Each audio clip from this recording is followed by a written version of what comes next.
So one of the last comments that I really rolled my eyes at was that the judge said that he didn't find anything in all the letters that we wrote that said that Alex was not a danger to the community or a flight risk.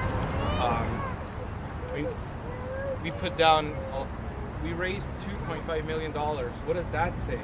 You know, what is that? You really have to write it? I really don't get it.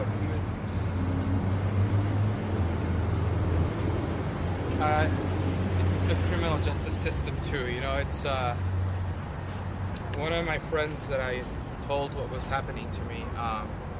She told me, Oscar, the FBI, they're also human and they also make mistakes, and that kind of made me think about how I could absorb what's happening a little better. And I just want to thank all of you for being out here.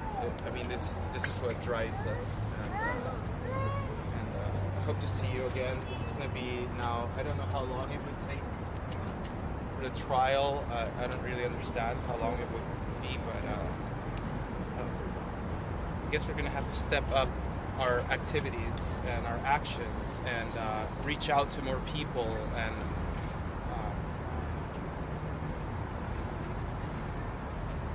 stronger. Speak just personally for myself.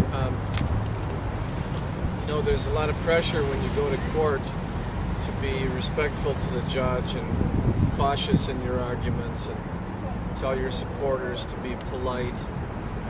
But that assumes that this judge is responsive.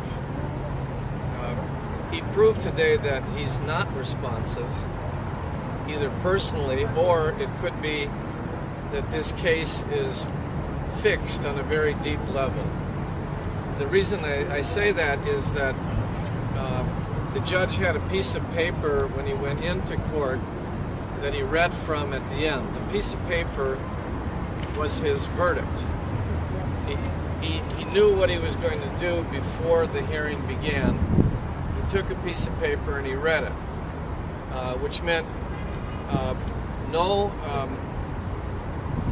no point offered was taken by the judge. I'll give you a couple of examples. The headline should be that this judge suppressed Father Greg Boyle and would not let him testify. Father Greg Boyle heads the largest gang intervention program in the United States. Father Greg Boyle spent hours preparing his statement as a witness.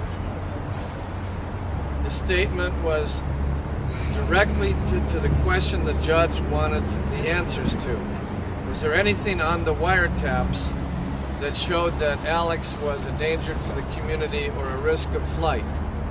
And Greg went through this 25 pages of transcript trying to show that Alex was not a flight risk and not a danger, and that actually the wiretaps showed the reverse, that Alex was trying to keep the peace and that Alex was not a shot caller in MS, according to the government's own wiretaps. The judge would not let that testimony be heard in court because the government did not want Greg Boyle to be quoted. So we can make the transcript available to you, and you've got to do everything you can to let Greg Boyle's testimony be read, and everyone in the world to know that the judge, Manuel Real, refused Greg Boyle to take the stand and testify. The rest of it was simply downhill from there. But the suppression of Greg Boyle is what people have to remember.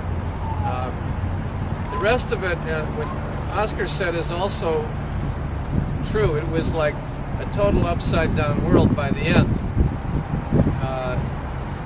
The lawyer for Alex said that all these people had put up money and property as a sign of faith that he wouldn't run away or be a flight risk, and there was nothing on the tapes that showed that he was danger to the community. The government responded with this statement that because Alex is so beloved and because Alex has so many people supporting him, that makes it even more likely that he might be able to get away, because all of us would form some kind of passage for him and fund his departure. So it really didn't matter that we put up our houses or put up money. That was just proof that that we were going to form an underground railroad for Alex Sanchez. And then the judge said that no one, as was pointed out, no one who wrote the letters, 100, 200, 300 letters, ever said in the letters that that they were certain Alex would show up for trial. Well, there's the letter from the former head of the FBI in Los Angeles who said he would do anything he could for Alex, and he would come to court with Alex. He would show up for trial. So he said he would personally drive him. So obviously the judge either did not read any of the letters, which tells you something about the courts, or he read them, but his prejudice is so great in his mind that he could not understand what he was reading. So this will be the same judge that tries the case. My personal opinion has always been that this is a hopeless judge, and that people power plus appeals to the higher courts plus pressure on politicians is the only way Alex is ever going to get out. This judge is absolutely unqualified to hear this case. My personal opinion. It's up to the family, up to the lawyer, but I've had it. I've seen it before. I knew it was coming. Everything today was foretold to me by what I know about this judge. It was, I have to say in conclusion, it was even worse than my worst expectations. Worse. Some of the things that we want to do is take this energy and the way we feel and continue to educate everyone on Alex, because it's just not Alex that is going through this unjust system. So please, some of the next steps that we could do immediately is go onto the website, log on, get as much information as you can, contact Monica, contact Mike and Troy, and do outreach. Please continue to support him, and we're going to have some words from our elder to close us out.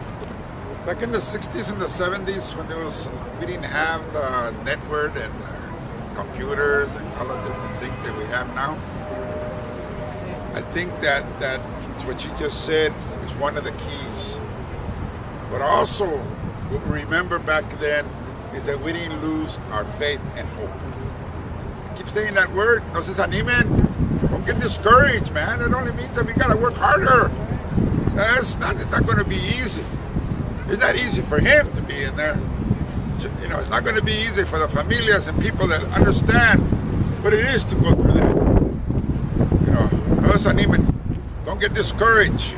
Give each other support. And there's some of us that will be stronger, and the other ones that not be as strong.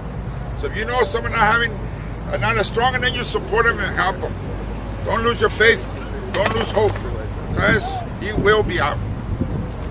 You know, because hasta Dios is not, he's listening to us. But sometimes he listens to us in the way that he feels is going to happen, not the way we want it. That's not the way it works. You know, so don't lose your faith. Don't lose it. Yes, keep strong.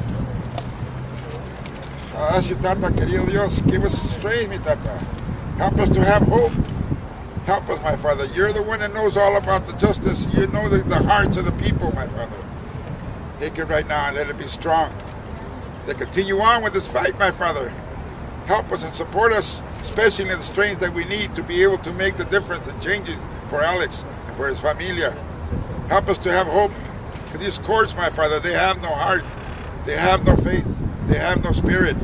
Help us, mi Tata, to be able to continue on in the struggle and the release of Alex Sanchez. I ask this in your name, Tata, querido Dios. Oh, me taki yasin. ¡Se puede! ¡Se puede!